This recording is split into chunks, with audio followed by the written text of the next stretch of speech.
All right, guys. Drew, you've had 3 losses this year. The first 2 games you were playing comeback. This one you had in control. Was this one tougher to take than the first 2? Yeah, I felt like for 3 quarters we played pretty well. We were able to move the ball offensively. Defense came up with some huge turnovers in the third quarter. And all of a sudden, fourth quarter rolls around, and it's like a completely different team. Momentum had shifted to their side, and they really kept it the whole time. We didn't do anything to take it away from them, which, shame on us offensively. We need to find a way to help our defense out, get them off the field, and make some plays, sustain some drives, go down and get points. That's what we're used to.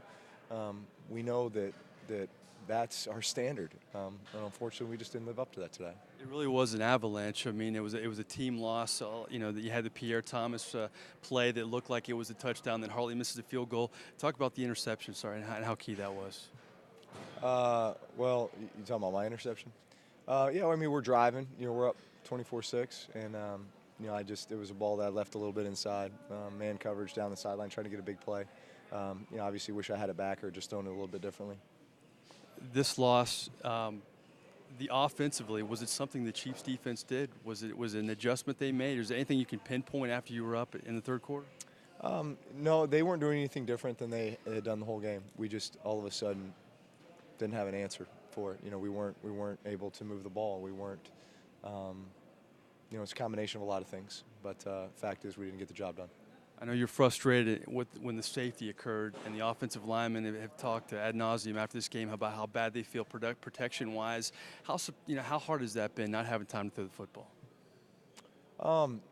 Well, here's the thing. There's things that we can do to help those guys.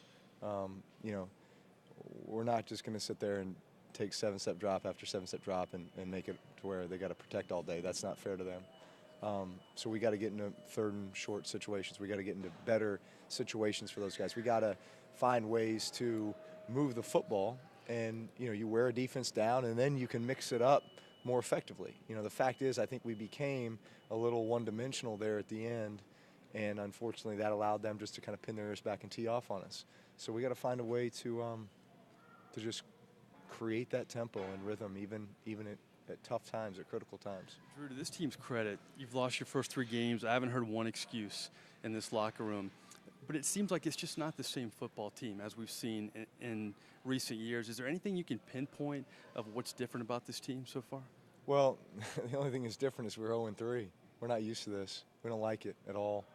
No excuses, though, because we got to find a way to pull ourselves out of this. And we will, together. We've lost these games together, and we're going to pull out of this thing together. We're going to start winning together. I know our fans deserve better. We all deserve better because we work too hard. We have too much invested. So we're going to find a way. We believe. Hope everybody else does. We believe. Finally, what better way to bounce back than to beat the Packers on the road next week? That could be a season-changing win for this team. No, it could be. And there's no better time, no better opportunity. This is what you play the game for playing big games like this, have opportunities like this. So we got to find a way. Appreciate your time. Thank you. Drew Brees. Next week in Green Bay, the Saints hope to bounce back, and it'll be an interesting game stat-wise for the Saints quarterback. If he throws a touchdown pass, it'll be the 47th consecutive game he's done that, would tie Johnny Unitas' NFL record, a record many thought would never be touched. That's a story here in the Superdome. Back to you in the Louisiana Cat studio.